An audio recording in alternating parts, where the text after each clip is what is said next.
नमस्कार दोस्तों, job official में आपका स्वागत है। आज हम करेंगे फिजिक्स की क्विज। दोस्तों, हम इस जो है क्विज में सारे जो है आपके प्रीवियस ईयर क्वेश्चन जो है आपको कराए जाएंगे। तो चलिए फ्रेंड्स, स्टार्ट करते हैं। फर्स्ट क्वेश्चन है आपका, the apparent weight of a man in the lift is less than the real weight then. यानी कि इस क्वेश्चन में क्या पूछा गया, जब हम लिफ्ट में जो है जाते हैं तो हमारा जो वेट हमें कम क्यों लगता है। ठीक है, तो ऑप्शन ए है आपके पास, when the lift is going down with acceleration. When the option B है, when the lift is going up with uniform speed.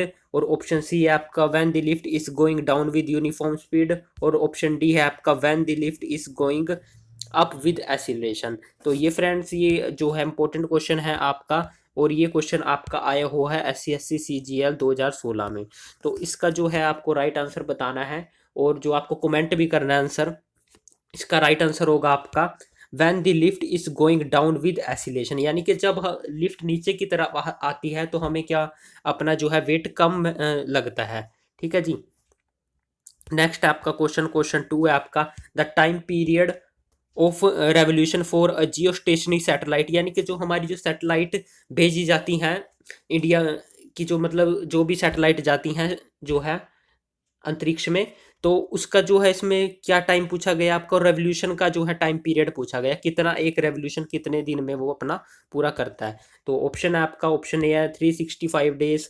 ठीक है, 30 डेज, 24 आवर्स, या फिर कंटिन्यूसली चेंजेस। ये क्वेश्चन है आपका SSC CPO का। ठीक है जी। तो इसका राइट आंसर हो जाएगा आपका 24 आवर्स। ठीक है फ्रेंड्स। तो सैटेलाइट कौन लॉन्च करता है फ्रेंड्स, ये आपको कमेंट करके बताना है। ठीक है जी। तो कौन सी जो है इंडिया में सैटेलाइट कौन लॉन्च करता है, ये आपको बताना है, जिस तरह की अमेरिका में जो है नासा करता है। ठीक है जी। नेक्स्ट क्वेश्चन आपका third question, what is the height of Jio stationery satellite from the surface of. यानी कि जो सैटेलाइट होती है हमारी, जो उनकी सरफेस, जो सरफेस ऑफ अर्थ से कितनी मतलब हाइट पे होती हैं, ये आपको बताना है।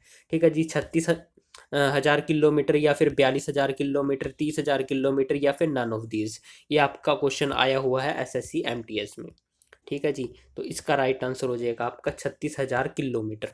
ठीक है जी। जियो सैटेलाइट सैटेलाइट की कितनी हाइट होती है आपकी, 36,000 किलोमीटर। उसके बाद आता है आपका फोर्थ क्वेश्चन हो जाएगा आपका, presence of atmospheric air in the earth is due to. यानी कि अर्थ में जो एटमॉस्फेरिक एयर होती है वो किसके कारण होती है, ये आपको बताना है। ऑप्शन ए है आपका ग्रेविटी, ऑप्शन बी है आपका बाय विंड, या फिर क्लाउड्स, या फिर रोटेशन ऑफ अर्थ के द्वारा। ये आपका क्वेश्चन आया हुआ है SSC CPO में। ठीक है जी। ये आपके जो है सारे प्रीवियस ईयर क्वेश्चन है। तो इसका राइट आंसर हो जाएगा आपका ग्रेविटी। ग्रेविटी के कारण जो होता है हमारा एटमॉस्फेरिक एयर होती है। ठीक है जी। नेक्स्ट है आपका fifth question, the shape of our Milky Way. यानी कि हमारी जो गैलेक्सी कौन सी है, मिल्की वे गैलेक्सी है। तो इसकी शेप कैसी है आपकी, ये आपको बतानी है। ठीक है जी। सर्कुलर है, इलेप्टिकल है, स्पाइरल है, या फिर नन ऑफ दीज है। ये आपका SSC CPO का क्वेश्चन है। ठीक है जी फ्रेंड्स। तो दोस्तों, इसका राइट आंसर हो जाएगा आपका स्पाइरल। हमारी जो गैलेक्सी है, मिल्की वे गैलेक्सी है, उसकी जो शेप कैसी है, स्पाइरल है। The time period of pendulum when taken to the moon would. ठीक है, तो जब पेंडुलम को हम मून पे ले जाएंगे, ठीक है जी, तो आपको ये बताना है कि टाइम पीरियड उसका पेंडुलम का कैसा हो जाएगा। तो फ्रेंड्स, इसमें ऑप्शन है आपके, remain the same, decrease, become zero, या फिर इंक्रीज। ये है आपका SSC CGL 2011 का क्वेश्चन। ठीक है जी। तो टाइम पीरियड ऑफ पेंडुलम क्या हो जाएगा, जब उसको मून पे ले जाएंगे, इंक्रीज होएगा आपका। ठीक है जी। तो टाइम पीरियड क्या हो जाएगा, इंक्रीज हो जाएगा पेंडुलम का। सेवंथ क्वेश्चन है आपके पास, the minimum number of geostationary satellites needed for uninterrupted global coverage के लिए। यानी कि ग्लोबल जो कवरेज, हमारी जो ब्रॉडकास्टिंग होती है न्यूज़ वगैरह की, उसके लिए कितनी आपको सैटेलाइट्स चाहिए होंगी। ठीक है। तो 3 चाहिए होंगी, 2 चाहिए होंगी, 4 चाहिए होंगी, या फिर 1 चाहिए होंगी। ठीक है जी। ये आपका SSC MTS का क्वेश्चन है। ठीक है जी। तो इसका राइट आंसर हो जाएगा आपका 3। ठीक है जी। तो सेवंथ का ऑप्शन आपका बन जाएगा 3 हो, यानी कि ऑप्शन ए आपका सही हो जाएगा। उसके बाद एट्थ क्वेश्चन है आपका, in the earth the weight of body is maximum at the. ठीक है जी। तो यानी कि अर्थ में जो है वेट ऑफ बॉडी, यानी कि हमारी बॉडी का जो मैक्सिमम वेट कहाँ पे होता है ये आपको बताना है।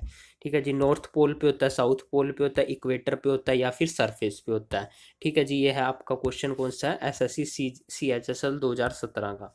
तो इसका राइट आंसर हो जाएगा आपका नॉर्थ पोल पे। ठीक है जी, जो वेट ऑफ बॉडी सबसे ज़्यादा आपका कहाँ पे होता है, मैक्सिमम कहाँ पे होता है, नॉर्थ पोल पे। उसके बाद है नाइन्थ क्वेश्चन। नाइन्थ क्वेश्चन है आपका, a man inside an artificial satellite feels weightlessness because the force of attraction due to earth is, ठीक है, ऑप्शन है आपका, zero at that place is balance by the force of attraction due to moon equal to centripetal force, या फिर none of दस। ये है आपका एसएससी CHSL 2011 का। तो इसका राइट आंसर हो जाएगा आपका option A, zero at that place. ठीक है, यानी कि man inside an artificial satellite के अंदर मैन क्या करता है, आपको वेटलेसनेस करता है। ठीक है, क्योंकि वहाँ अट्रैक्शन ऑफ फोर्स क्या हो जाती है, वहाँ पे जीरो हो जाती है। ठीक है जी, ऑप्शन ए आपका राइट हो जाएगा। उसके बाद आता है आपका लास्ट क्वेश्चन है आपका, 10th क्वेश्चन। ठीक,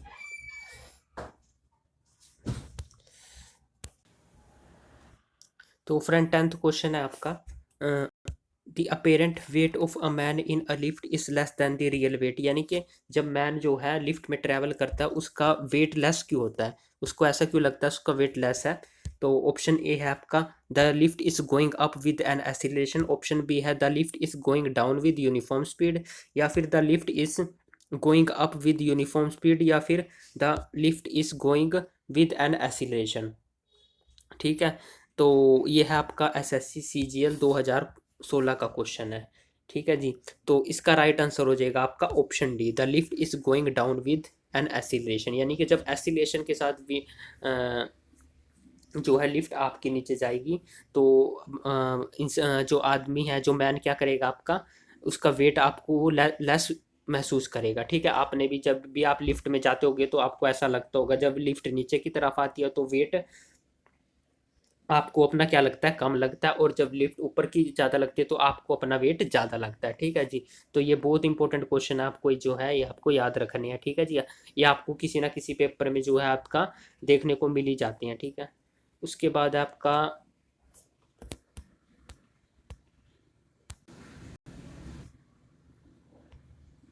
उसके बाद तो ये आपकी जो है आज की क्विज जो है कंप्लीट होती है। अगर ये वीडियो आपको अच्छी लगती है तो आपको चैनल को सब्सक्राइब करना है, ताकि आपको जो है जो भी अगली वीडियो है नोटिफिकेशन आपको मिल जाए। ठीक है जी, और चैनल को सब्सक्राइब करें। तो धन्यवाद फ्रेंड्स।